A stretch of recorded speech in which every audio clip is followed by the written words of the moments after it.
Welcome to the Timeless Tales Library, where stories flow like gentle streams toward the quiet pools of sleep.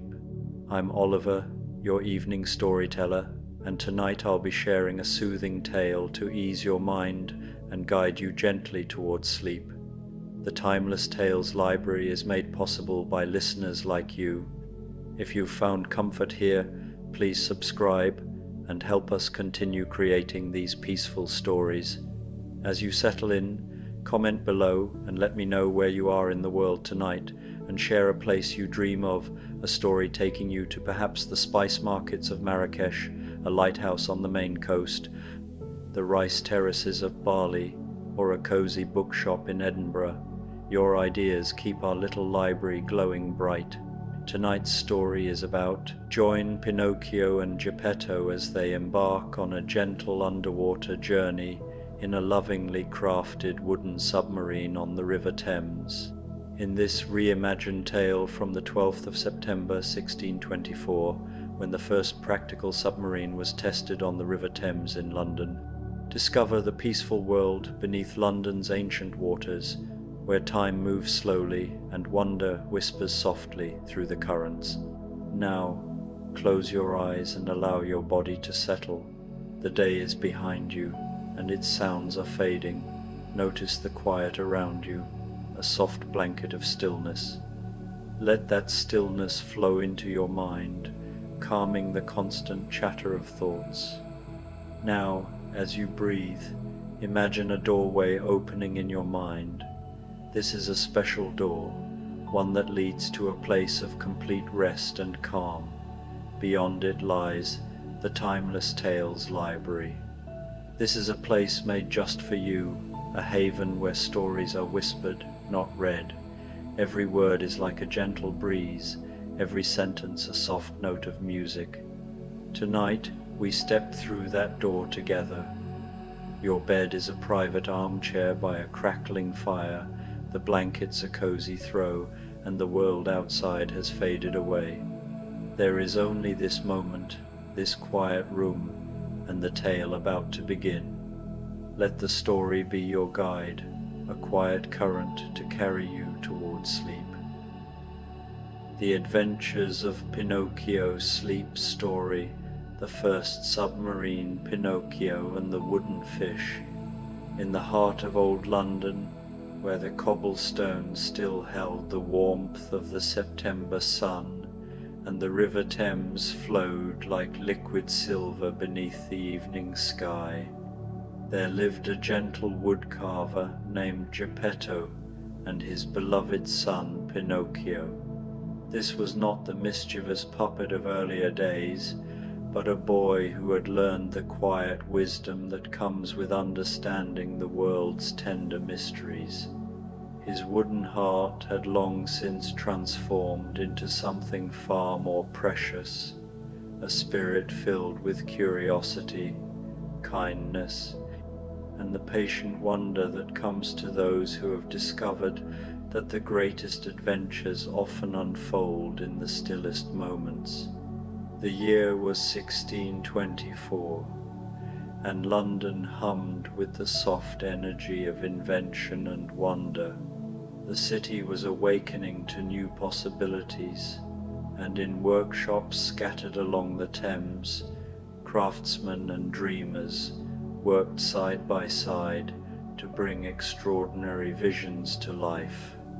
In Geppetto's workshop, nestled between the sweet scent of cedar shavings and the patient tick of an old clock that had marked time through countless seasons, something truly extraordinary was taking shape. The workshop itself was a sanctuary of creation, where every tool had its place and every piece of wood was chosen with the reverence of a master selecting precious stones. Shafts of golden sunlight slanted through tall windows, illuminating motes of sawdust that danced like tiny sprites in the warm air. The walls were lined with shelves holding jars of brass screws and copper fittings, coils of rope that smelled of tar and adventure, and books filled with sketches of impossible machines and vessels that existed only in the imagination of dreamers. For months, Geppetto had been crafting what he called his wooden fish, a vessel unlike any boat that had ever graced the Thames. It was not born from military ambition or commercial enterprise, but from the simple, profound desire to see the world from a perspective that no human eye had ever known. The submarine curved like a great wooden whale, its hull smooth and polished to a honeyed glow that seemed to capture and hold the light of every sunset it had witnessed during its creation. Every plank had been chosen with care, selected not just for its strength and beauty, but for the song it sang when the craftsman's plane ran across its grain.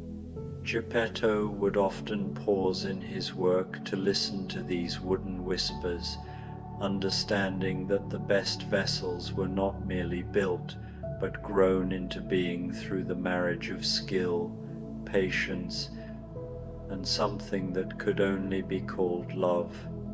Every joint had been sealed with the devotion that only a master craftsman possesses, every curve shaped with hands that understood that true creation requires not just technique, but tenderness.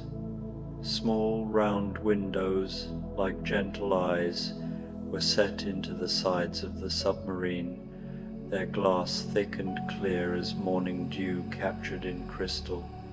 These windows had been crafted by the finest glaziers in London, men who understood that glass was not merely a barrier between inside and out, but a lens through which wonder could be witnessed. The panes were slightly convex, designed to magnify and clarify the underwater world they would soon reveal. Inside the submarine, cushioned benches waited patiently, their surfaces covered in soft leather that had been treated with oils to resist the moisture of their aquatic destiny. Brass fittings gleamed softly in the lamplight, each piece polished to mirror brightness and secured with the attention to detail that separated craftsmanship from mere construction. The interior was designed not just for functionality, but for comfort and wonder, a place where father and son could sit together and witness miracles. Pinocchio would often sit cross-legged beside his father as the work progressed, watching the steady rhythm of plane against wood, listening to the whispered songs Geppetto hummed as he shaped each piece. The boy had learned to appreciate these quiet moments, understanding now that the greatest adventures often begin in the stillest of places, in the patient accumulation of dreams made manifest through skilled hands and loving hearts. "Papa," Pinocchio would ask in his soft voice, his words carrying the weight of genuine curiosity rather than impatience, "what will we see beneath the water?"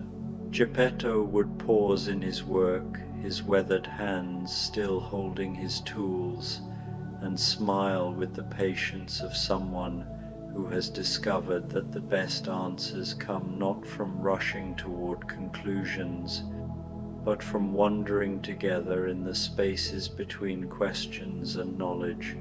His eyes would grow distant, as if he could already see through the Thames's murky surface to the wonders that lay hidden beneath.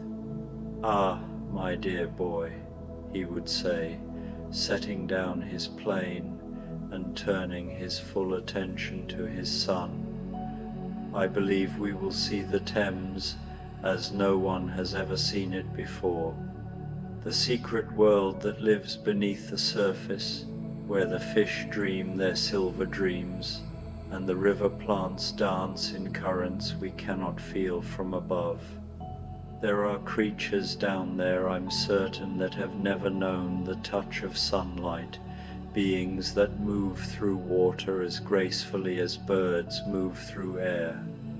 As September's days grew shorter and the light that filtered through the workshop windows took on the golden hue of approaching autumn, the wooden fish neared completion. Geppetto had consulted with learned men about the mysteries of moving beneath water, spending long evenings in taverns and coffee houses, where inventors and dreamers gathered to share their visions and their failures in equal measure. But his creation was guided more by intuition than by science, more by love than by calculation. On the morning of the 12th of September, as the first rays of sunlight painted the Thames in shades of rose and amber, father and son made their way to the river's edge. The wooden submarine rested gently on the bank, looking for all the world, like a creature that had always belonged to the water and was merely waiting for permission to return home. Its hull gleamed in the early light, every surface reflecting the craftsman's love and the dreamer's vision. The air was crisp with autumn's first kiss, carrying the scents of wood smoke from early morning fires, fresh bread from bakeries beginning their daily work, and the clean, ancient smell of the river itself. A light mist rose from the Thames's surface like the breath of sleeping giants, creating an atmosphere of magic and possibility that seemed to bless their enterprise before it had even begun. London was awakening slowly around them, but the awakening felt different this morning, gentler somehow, as if the city itself was aware that something extraordinary was about to unfold on its ancient river. The distant sounds of merchants preparing for the day blended with the soft clip-clop of horses on cobblestones and the gentle lap of small waves against the embankment, creating a symphony of urban peace. Geppetto ran his hands one final time along the submarine's smooth hull, checking each fitting with the careful attention of a father tucking in his child for the night. His fingers traced the familiar curves and joints, each touch confirming what his eyes already knew, that this vessel was ready for its maiden voyage. "She's ready, Pinocchio," he said softly, and there was wonder in his voice, mixed with the profound satisfaction that comes from seeing a long-held dream finally take physical form. "Our wooden fish is ready to swim." Together, they climbed through the small hatch at the top of the vessel, their movements careful and deliberate. The hatch itself was a marvel of engineering and artistry, its hinges silent as silk, its seal designed to keep the Thames at bay while allowing them to enter and exit their underwater sanctuary with ease. Inside, the wooden fish was even more remarkable than it had appeared from without. The walls curved around them like a gentle embrace, their surface warm to the touch and smooth as polished stone. Every inch of the interior had been crafted with the same attention to detail as the exterior, creating a space that was both functional and beautiful, practical and inspiring.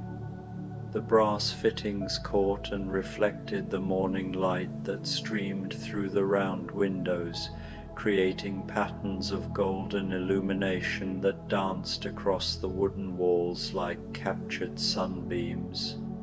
Cushioned benches provided comfortable seating, their surfaces covered in leather so soft it seemed to invite long hours of peaceful contemplation. Small shelves held the provisions they might need, fresh water in containers made of glazed ceramic, simple bread wrapped in clean cloth, and a basket of apples that gleamed red as garnets in the soft light. The interior smelled of cedar and beeswax, of patient craftsmanship and dreams made manifest. It was a scent that spoke of countless hours of careful work, of hands that had shaped every piece with love, of a vision that had slowly, steadily transformed from imagination into reality. Pinocchio breathed deeply, wanting to remember this moment, this scent, this feeling of being on the threshold of extraordinary adventure. As the wooden submarine began its slow descent into the Thames, the first sensation was one of the most profound peace Pinocchio had ever known. The sounds of London, the calls of merchants beginning their daily work, the rattle of cartwheels on cobblestones, the distant bells of churches marking the passage of time gradually faded until they were replaced by something entirely new and magical. The cacophony of urban life gave way to the soft, rhythmic gurgle of water against the vessel's hull, a sound that was both foreign and somehow familiar. The gentle creaking of wood adjusting to its new element added a percussion to this aquatic symphony, each small sound speaking of the submarine's willingness to become part of this underwater world. Beneath these more obvious sounds lay something even more remarkable, a silence so complete it seemed to have substance, a quiet so profound that it felt like a living thing surrounding them, welcoming them, embracing them with the peace that exists only in places untouched by the hurry and worry of surface life. Through the round windows, the world transformed before their eyes with the slow majesty of a sunrise. The familiar Thames, which they had known from countless walks along its banks, revealed itself to be something altogether different beneath the surface. The water, which had appeared merely brown and murky from above, revealed layers of color and light that shifted and danced like liquid music made visible. The transformation was gradual and magical, each foot of descent revealing new aspects of this hidden world. Particles of silt and tiny organisms drifted past the windows like golden snow, each mote catching and scattering the filtered sunlight in miniature rainbows that lasted for heartbeats before dissolving into the ever-changing patterns of underwater light. As they descended deeper, leaving behind the last influences of surface waves and wind, the light that reached them became softer, more diffuse, taking on the quality of an underwater sunset.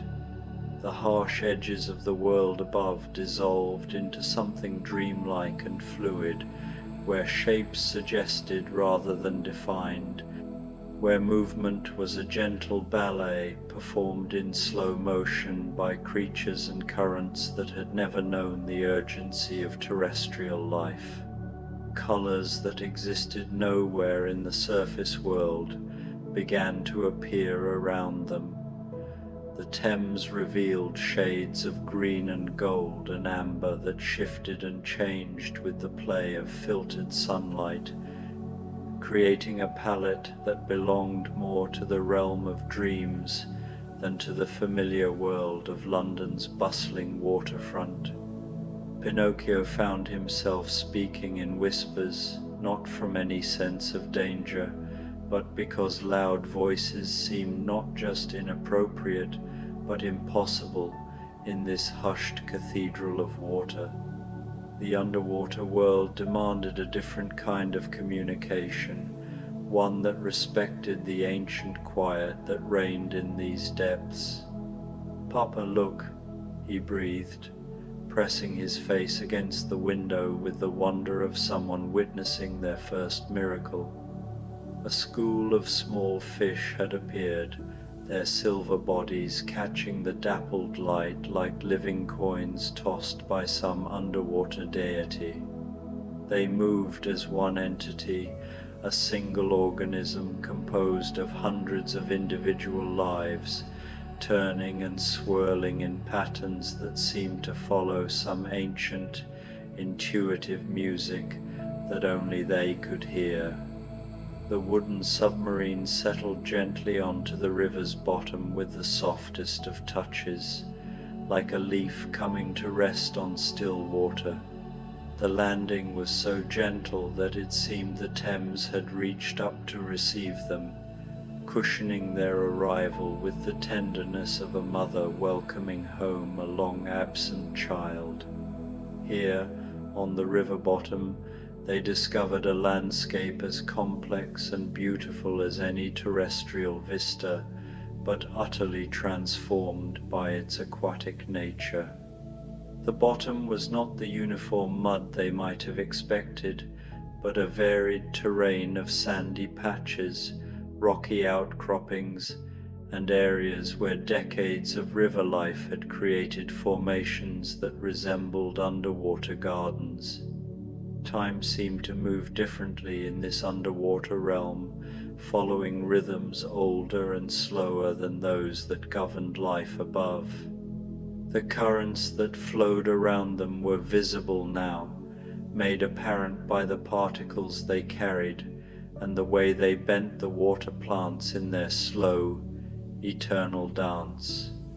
These currents carried with them the detritus and treasures of centuries fallen leaves that had been transformed into delicate brown lace, small stones polished smooth by decades of patient water, tiny shells that spiraled in perfect mathematical beauty. Through their windows, father and son watched as the life of the riverbed revealed itself with the patience of a flower opening to morning sunlight. Long-legged water birds, invisible from the surface, stepped delicately through the shallows at the river's edge, their movements creating gentle ripples that reached the submarine like whispered greetings from the world above. Plants swayed in the current with a grace that put the finest dancers to shame, their fronds reaching toward the distant surface like fingers seeking the sun they had never directly known but somehow understood was the source of all life. These underwater gardens created forests in miniature, complete ecosystems where tiny creatures lived out entire life cycles in the space between fronds. Geppetto moved to sit beside his son, and together they watched this secret world unfold before them with the patience of people who had discovered something worth observing for hours, days, lifetimes. The interior of the submarine had taken on a quality of warmth and safety that made it feel less like a vessel and more like a home, a sanctuary from which they could observe the wonders of this hidden realm. The golden light filtering through the water cast gentle patterns on the wooden walls, patterns that shifted and danced in a mesmerizing display of natural artistry. These patterns were never the same from moment to moment, constantly changing as the light above them moved with the passing clouds, as particles in the water created temporary prisms and lenses. "I never imagined," Pinocchio whispered, his voice full of quiet wonder, "that there could be so much beauty in a place we cannot normally see." His father nodded, his eyes following the graceful movement of a large fish that swam past their window with the unhurried dignity of an underwater king. This fish was clearly ancient, its scales marked with the patterns of long life, its movements speaking of decades spent navigating the Thames's currents and depths.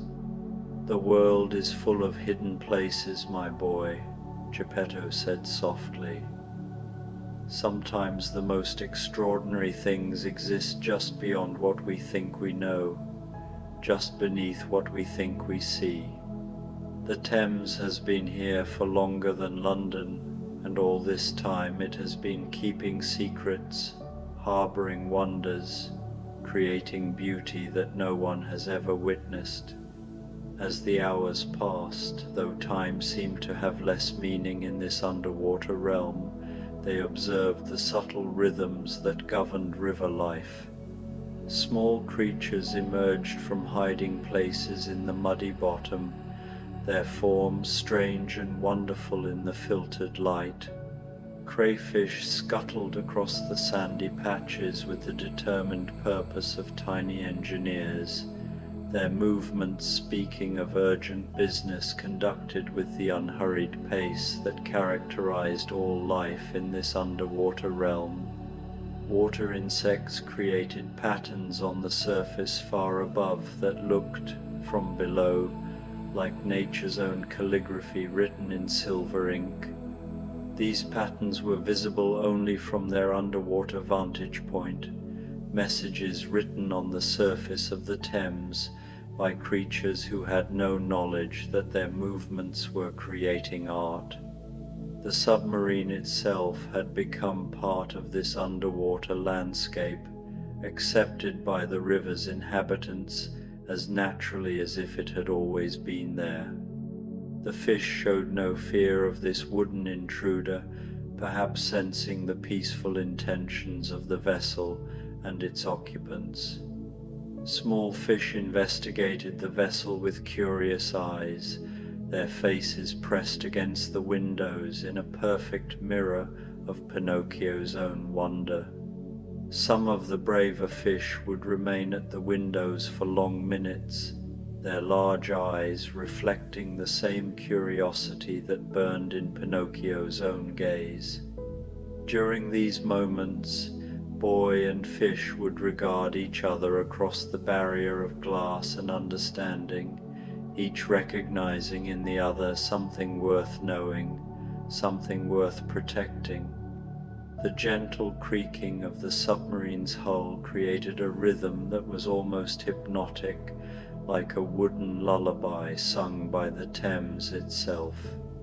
This sound was not mechanical but organic, the voice of living wood responding to the embrace of water, the song of craftsmanship finding its purpose in the element for which it had been designed.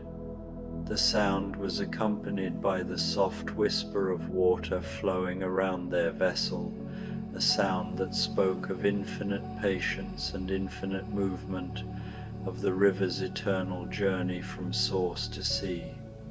Occasionally, there would be the gentle tap of a curious fish or piece of river debris against their windows, sounds that felt like friendly greetings from the underwater community. These sounds blended into a symphony of such subtle beauty that both father and son found themselves growing drowsy with contentment. It was not the drowsiness of fatigue, but the peaceful relaxation that comes from being perfectly where one belongs, from witnessing beauty so profound that it quieted the restless parts of the human spirit.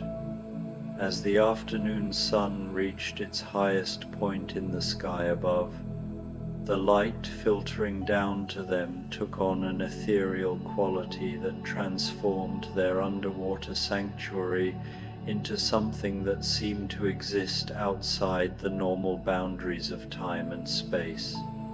The water around them became a cathedral of liquid gold, each particle and organism illuminated like a tiny star in a vast flowing constellation. Dust motes and tiny organisms danced in the illuminated columns of light that penetrated the Thames's depths, creating a display that was part natural phenomenon, part spiritual experience. These dancing particles seemed to follow choreography written by the currents themselves, moving in patterns that suggested meaning and purpose. Watching this underwater aurora, Pinocchio felt his eyelids growing heavy, not with ordinary tiredness, but with the profound relaxation that comes from witnessing something so beautiful it quieted all the worried, restless parts of the mind. The dancing light seemed to speak directly to some deeper part of consciousness, bypassing thought and analysis to touch something more fundamental, more peaceful. He fought sleep at first, not wanting to miss a moment of this extraordinary experience, but gradually he began to understand that this resistance was unnecessary. The Thames would continue its patient display of wonders. This beauty existed for its own sake, and would continue whether he was awake to witness it or not.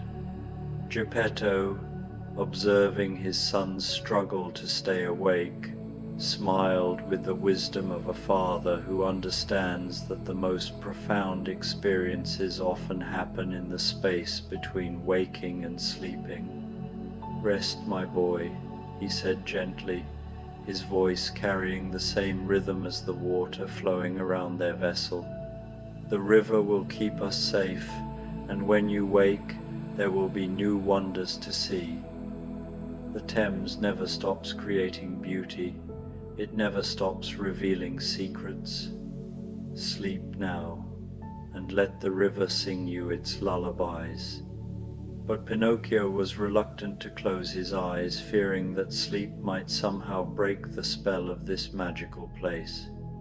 Through the windows, the underwater world continued its slow, graceful dance, and he found himself mesmerized by the gentle swaying of water plants that seemed to reach toward their submarine like welcoming arms. The plants moved with a hypnotic rhythm that seemed to synchronize with his own breathing, their fronds bending and straightening in patterns that suggested some form of underwater breathing, as if the Thames itself was a vast living entity drawing breath through millions of plant lungs.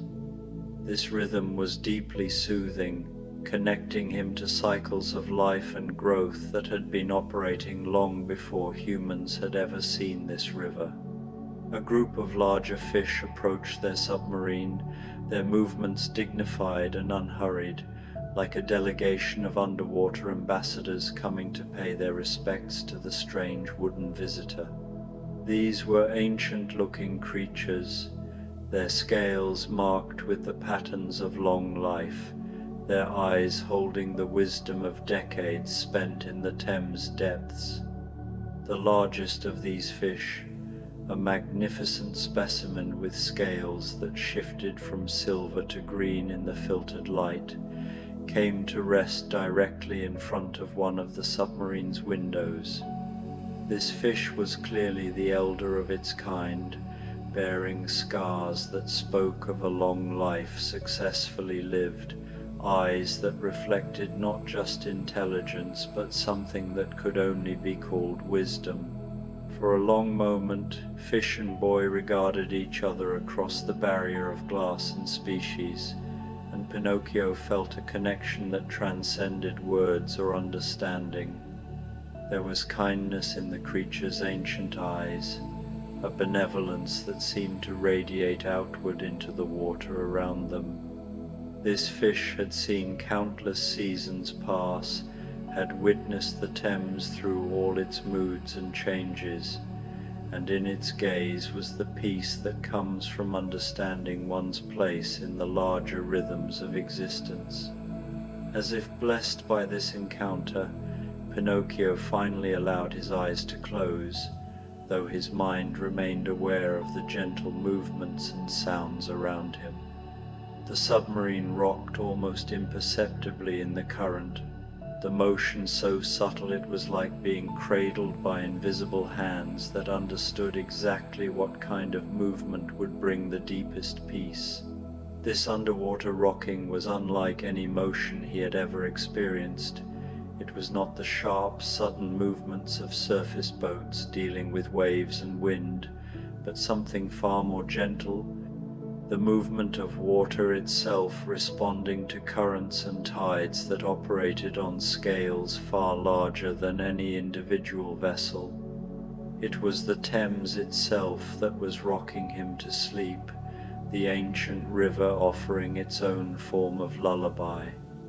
The sounds of their underwater world continued their symphony around his relaxing consciousness, the soft gurgle of water, the gentle creaking of wood, the whispered passage of fish and current, weaving themselves into a lullaby of such perfect tranquility that sleep came not as an ending, but as a deepening of the experience.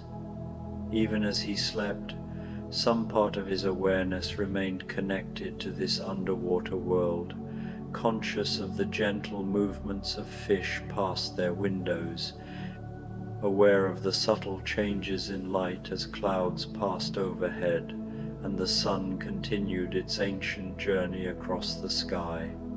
His sleep was not separate from the Thames, but connected to it, part of the great rhythm of rest and renewal that governed all life in this hidden realm.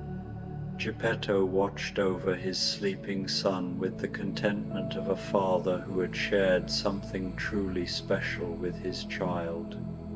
Outside their windows, the river continued its ancient dance, and the wooden submarine continued to be accepted as part of this hidden world, a testimony to the possibility of human creation existing in harmony with natural wonder. Schools of tiny fish created silver clouds that drifted past like living weather, each cloud following currents invisible to surface dwellers, each movement part of migrations and gatherings that followed schedules older than human civilization. These fish moved like thoughts made visible, appearing suddenly and disappearing just as quickly, leaving only the memory of silver light and graceful motion. Larger solitary fish moved through the water with the patient grace of underwater philosophers, each one following its own path through the Thames's depths, each one carrying within its simple existence the accumulated wisdom of its species. These fish seemed to understand something about the nature of time and patience that surface dwellers had forgotten. As the sun began its descent toward evening, the light filtering down to them changed once again, taking on the warm, golden tones of late afternoon. This light was different from the harsh illumination of midday, softer and more diffuse, creating an atmosphere that was both intimate and majestic. The patterns it cast on the submarine's interior walls shifted from bright gold to deeper amber, creating an environment that felt like being inside a perfectly crafted wooden jewel. When Pinocchio finally stirred from his peaceful sleep, the first thing he saw was his father's gentle smile and the soft amber light that filled their underwater sanctuary. Outside, the river's evening shift was beginning. Different fish emerged from their daytime resting places, and the water plants seemed to settle into a different rhythm, as if preparing for the quieter hours of night. "How long was I sleeping, Papa?" Pinocchio asked, his voice soft with the lingering contentment of deep rest. "Time moves differently down here," Geppetto replied, gesturing toward the windows where the golden light continued its slow dance. You slept as long as you needed to, and the river kept us safe while you rested. As if to confirm his words, a gentle current nudged their submarine, rocking it slightly in what felt like a tender caress.